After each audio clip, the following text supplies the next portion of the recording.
সবাই ভালো আছো? ঠিক আছে। আমাকে এক দিদিভাই জিজ্ঞাসা করেছিল যে তোমার কি হয়েছে, তোমার দেখি মনে হয় খুব কষ্ট। কথাটা দিদিভাই তুমি একদম সত্যি বলেছো, সত্যি আমার কষ্ট। তোমাকে ধন্যবাদ জানাই এই জন্যে যে তুমি বুঝতে পেরে গেছো আমাদেরকে, এই জন্যই বলে দিদি।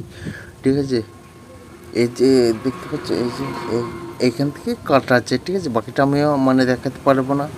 আমার অ্যাক্সিডেন্ট হয়, তার ফলে আমার 3 দিন পর জ্ঞান আসে।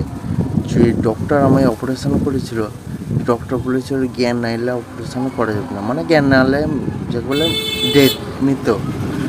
আর অনেক ভাগ্যের জোরে মানে আমি হয়তো 3 দিন পর জ্ঞান ফিরে পাই, আবার অপারেশন হয়। অপারেশন তো হয়ে গেল, তারপর ডাক্তার বলেছিল আচ্ছা এর অপারেশন তো হলো, কিন্তু এ মনে কোনো দিন কাউকে চিনতে পারবে না, কোনো কথা মনেও থাকবে না। সেটাও ভুল। আমার যথেষ্ট জ্ঞানও আছে, আমার সবাইকে মনে আছে, কিন্তু মধ্যখান থেকে আমার হারিয়ে গেলেও কি না আমার অনুভূতি। ঠিক আছে, তারপরে মানে অনেক কিছু যেমন হচ্ছে তার মধ্যে কথা জড়িয়ে মানে আমরা যে শ্বাস প্রশ্বাস নিই, সেই যে ক্ষমতাটা, সমস্ত কিছু আমার দুর্বল হয়ে পড়লো এবং অনুভূতিও হারিয়ে গেল। সেই অনুভূতির মধ্যে কি আমি যেমন তখন আমার হয়েছিল তো শীতকাল, অগ্রাণ মাস, ইংরাজি হ্যাঁ নভেম্বরের শেষে। তো আমার ঠান্ডার সময় মনে থাকতো না, মানে বুঝতে পারতাম না যে এটা শীতকালে বটে। তো মা জোর করে জ্যাকেট পরিয়ে দিতে, তাই পরতাম। ঠান্ডা জড়ালেই চান করতে মনে হতো, করতাম। সেই ভ্রমে জীবন থেকে আমি হয়তো অনেক কিছু হারিয়ে ফেলেছি, আর হয়তো কিছু হারাবো আমি বলতে পারছি না। আর কি পেয়েছি বলতে পারবো না, পার মধ্যে একটাই পেয়েছি, নতুন করে আবার জীবন পেয়েছি। যে জীবনে হয়তো আর কোনো ভ্যালু থাকলো না, কিন্তু আমি আজ অবধি জোরে কথা বলতে পারি না। ঠিক আছে, তারপরে আমার কাছ থেকে সব হারিয়ে গেছে, মানে জীবনটা ফিরে পেয়েছি এটাই। ঠিক আছে, মানে মৃত হয়ে গেছিলাম, আবার জীবিত হয়ে গেছি, এইটুকুই মানে যাকে বললাম মিরাক্কেল। কিন্তু আমি আর জীবনে কিছু পাইনি। আমি আগে তোমাদের মতো 5 জনকার মধ্যেই ছিলাম। ঠিক আছে, যখন যেটা মনে হতো করতাম, যখন যা ইচ্ছা তাই, মানে বাড়ি থেকে বারণ করলেও শুনতাম। আর এখন কী বলতো, আমায় যদি কেউ বলে যে ওইটা কর, ওটাই করি, ওটা করিস না, ওটা করি না। কিন্তু আমি আর না, ধন্যবাদ সে দিদিকে আমাকে বুঝতে পারার জন্য।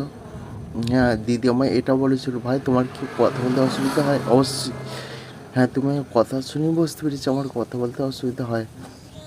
শুধুমাত্র কথা বলার নয়, আমার সমস্ত কিছুই অসুবিধা হয়। অসুবিধাগুলোর কারণ হচ্ছে আমি মানে নিজে হাতে করে নিজে জীবনকে নষ্ট করি। হয়তো কী পাপ কী পুণ্য আমি বলতে পারবো না, হয়তো অনেক পুণ্যের ফলে বেঁচে এসেছি।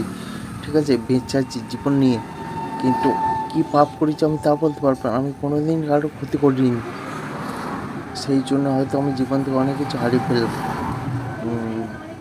তোমরা সবাই ভালো থেকো, আমাকে আশীর্বাদ করো যেন আগামী দিন পরবর্তীকাল আমি জীবনে আরও উন্নতি করতে পারি।